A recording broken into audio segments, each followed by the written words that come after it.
Diem Perditi. She remembers her name. She remembers the name of the president.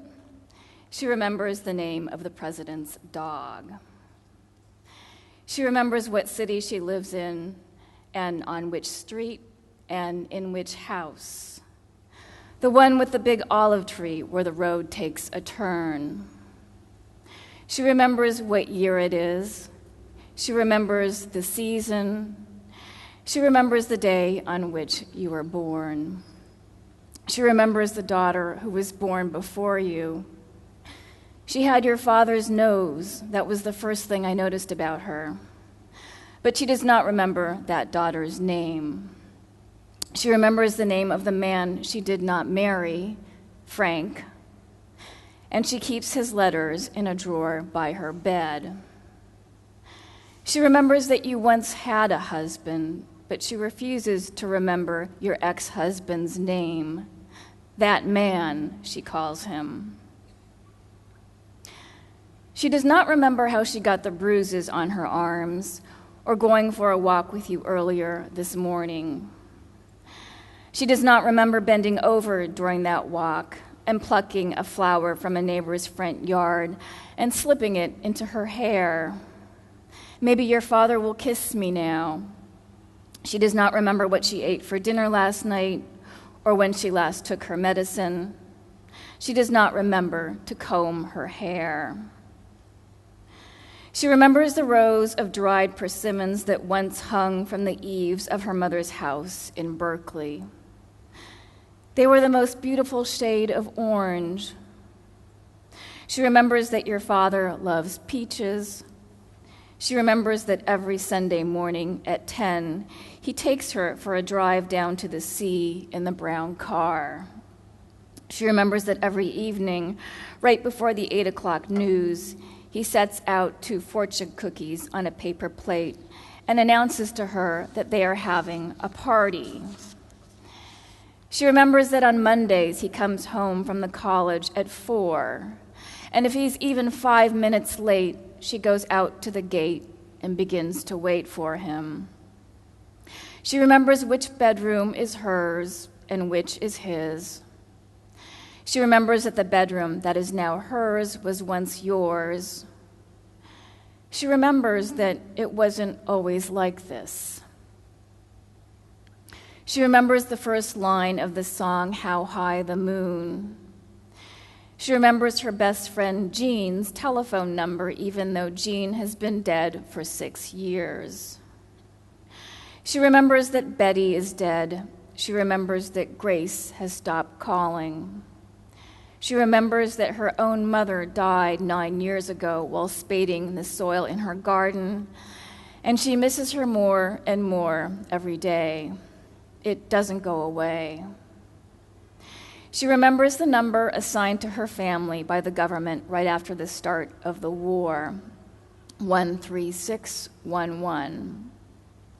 She remembers being sent away to the desert with her mother and brother during the 5th month of the war and taking her first ride on a train.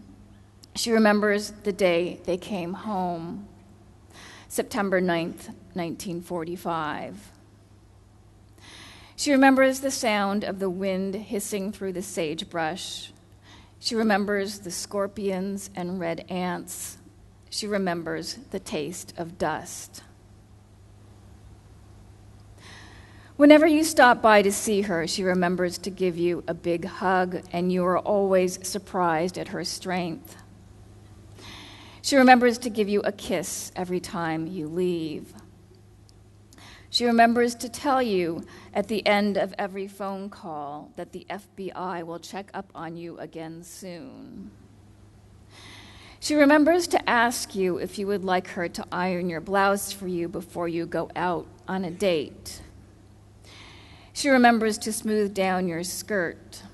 Don't give it all away. She does not remember eating lunch with you 20 minutes ago and suggests that you go out to Marie Callender's for sandwiches and pie. She does not remember that she herself once used to make the most the most beautiful pies with perfectly fluted crusts. She does not remember how to iron your blouse for you or when she began to forget. Something's changed. She does not remember what she is supposed to do next. She remembers that the daughter who was born before you lived for half an hour and then died. She looked perfect from the outside. She remembers her mother telling her more than once, "Don't you ever let anyone see you cry." She remembers giving you your first bath on your third day in the world. She remembers that you were a very fat baby. She remembers that your first word was no. She remembers picking apples in a field with Frank many years ago in the rain. It was the best day of my life. She remembers that the first time she met him, she was so nervous she forgot her own address. She remembers wearing too much lipstick. She remembers not sleeping for days. When you drive past Hess Park, she remembers being asked to leave her exercise class by her teacher after being in that class for more than 10 years. I shouldn't have talked so much. She remembers touching her toes and doing windmills and jumping jacks on the freshly mown grass. She remembers being the highest kicker in her class. She does not remember asking your father 10 minutes ago if today is Sunday or if it is time to go for her ride.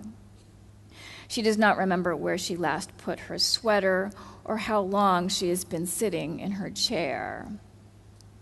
She does not always remember how to get out of that chair, and so you gently push down on the footrest and offer her your hand, which she does not always remember to take. "Go away," she sometimes says. Other times she just says, "I'm stuck." She does not remember saying to you the other night, right after your father left the room, "He loves me more than I love him." She does not remember saying to you a moment later, "I can hardly wait until he comes back." She remembers that when your father was courting her, he was always on time. She remembers thinking that he had a nice smile. He still does.